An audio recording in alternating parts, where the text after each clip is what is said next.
Well, welcome back. We are taking a look outside of our studios off Riverwatch Parkway.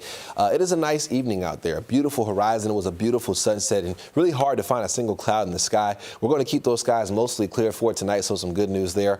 Already talking about nighttime, though, here as the sun is going. 75 degrees, and these temperatures will begin to fall a little bit quicker for tonight as we do have less cloud cover. Those winds will also become a little bit calmer as we go through tonight. But no need to delay. Let's get right into the main weather story. Milton, still a Category 5 beast, tracking through the Gulf of Mexico here, the southern part of the Gulf, that is. 200-mile-an-hour wind gusts right now. Very impressive system.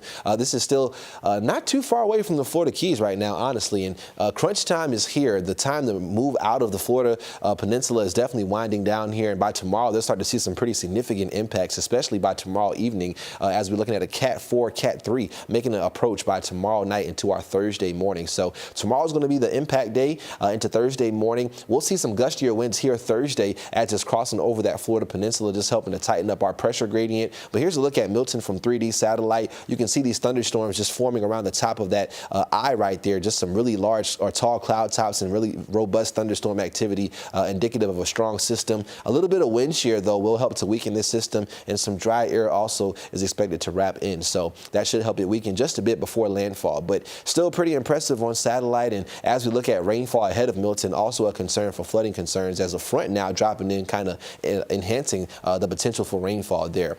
Our impact here locally, gusty winds on Thursday, around 30 miles an hour, maybe a few isolated wind gusts closer to about 35, especially in our southern counties, a little bit closer towards Milton. But that's going to be concerning because we do have a lot of leaning and weak trees from Helene. So if you notice a lot of those around your home, you may not want to be there on Thursday if possible, because some of those weaker trees definitely could come down with those 30-mile-an-hour wind gusts and lead to some isolated outages. So outside of that, no rainfall expected. Just going to be that tightening pressure gradient in between high pressure to our north and Milton, low pressure to our south. So you'll see Thursday, throughout our day on Thursday, a pretty breezy day from midday all the way through our Thursday night. But by about 9-10 p.m., Milton's starting to work its way away from the East Coast. We're seeing our wind gusts drop down substantially. So we are looking at those impacts not lasting too long, not much more than 24 hours.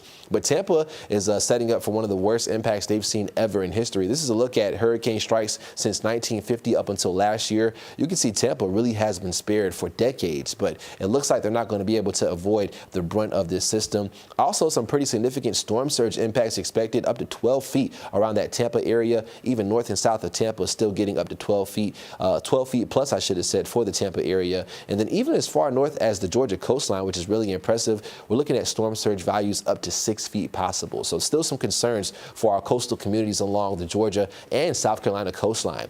We're going to be much better, though, for the weekend. A beautiful weekend on tap. Temperatures in the 70s to low 80s. Our mornings staying chilly in those mid to upper 40s. Mikel, thank you. Homeowners